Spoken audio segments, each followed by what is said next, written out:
Padmini clinic ವಿಶೇಷ ಕಾರ್ಯಕ್ರಮಕ್ಕೆ ಮತ್ತೊಮ್ಮೆ ತಮಗೆಲ್ಲ ಸ್ವಾಗತ.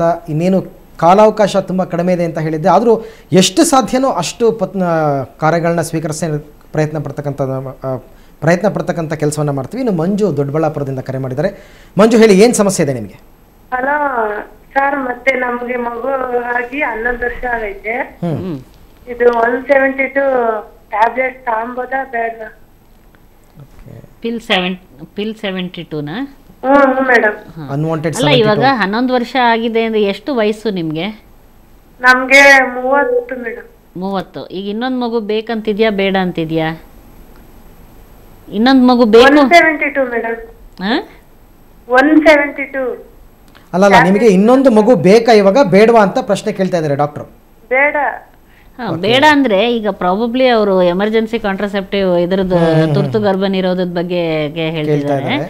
ಅದನ್ನ ತಗೊಳ್ಬೋದಾ ಬೇಡವಾ ಅಂತ ಆತರ ನಾನು ನೀವು ಕೇಳ್ತಾ ಇರೋದು. ಮಗು ಬೇಡ ಅಂತ ಮೇಡಮ್, ತಗೊಂಡ್ರೆ ಏನು ಆಗಲ್ವಾ ಅಂತ ಟ್ಯಾಬ್ಲೆಟ್. ಅಲ್ಲ, ತಗೊಂಡ್ರೆ ಏನು ಆಗಲ್ಲ, ಆದ್ರೆ ನೀವು ಸರಿಯಾದ ಒಂದು ಗರ್ಭ ನಿರೋಧದ ಗುಳಿಗೆನ ತಗೊಳ್ಳಿ. ಇತ್ತೀಚೆಗೆ ತುಂಬಾ ಕಡಿಮೆ ಹಾರ್ಮೋನ್ ಇರುವಂತ ಗರ್ಭ ನಿರೋಧ ಗುಳಿಗೆ ಬರ್ತಾ ಇದೆ. ಇಲ್ಲಾಂದ್ರೆ ಈಗ ಕಾಪರೇಟಿ ಏನು ತೊಂದರೆ ಇಲ್ಲ ಅಂದ್ರೆ ಒಂದು 10 ವರ್ಷ ಇಟ್ಕೊಳ್ಳುವಂತ 5-10 ವರ್ಷ ಇಟ್ಕೊಳ್ಳುವಂತ ಕಾಪರೇಟಿ ಕೂಡ ಹಾಕ್ಸ್ಕೋಬಹುದು. ಒಂದು 30 ವರ್ಷದಲ್ಲಿ ನೀವು ಹಾಕ್ಸ್ಕೊಂಡ್ರೆ ಒಂದು 40 ವರ್ಷ ತನಕ ಏನು ಚಿಂತೆ ಇಲ್ಲದೆ ಇರ್ಬೋದು. ಆಮೇಲೆ ಮತ್ತೊಂದು ಬದಲಾಯಿಸಿ ಇನ್ನೊಂದು 10 ವರ್ಷ ಹಾಕಿಸ್ಕೊಂಡ್ರೆ ನೀವು ಅಷ್ಟೊತ್ತಿಗೆ ಮುಟ್ಟು ನಿಲ್ಲೋ ಸಮಯನೇ ಬರುತ್ತೆ.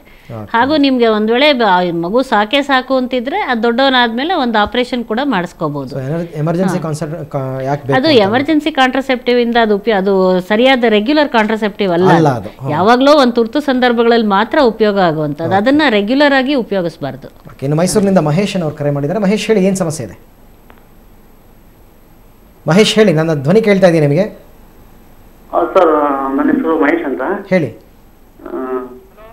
ಸರ್. ನಮ್ಮ ಮಿಸಸ್ಗೆ ಡೆಲಿವರಿ ಆಗಿ 6 ಮಂತ್ಸ್ ಆಗಿದೆ. ಎಷ್ಟು? 6 ಮಂತ್ಸ್. ಓಕೆ. ಮೇಡಮ್, ನಾವು ಸಂಭೋಗ ಮಾಡ್ಬೋದಾ? ಖಂಡಿತವಾಗಿ. ಈಗ ಅವ್ರಿಗೇನು ತೊಂದರೆ ಏನು ಇಲ್ಲ ಅಲ್ವಾ? ಅವ್ರಿಗೆ ಏನು ತೊಂದರೆ ಇಲ್ಲ. ಸರಿ.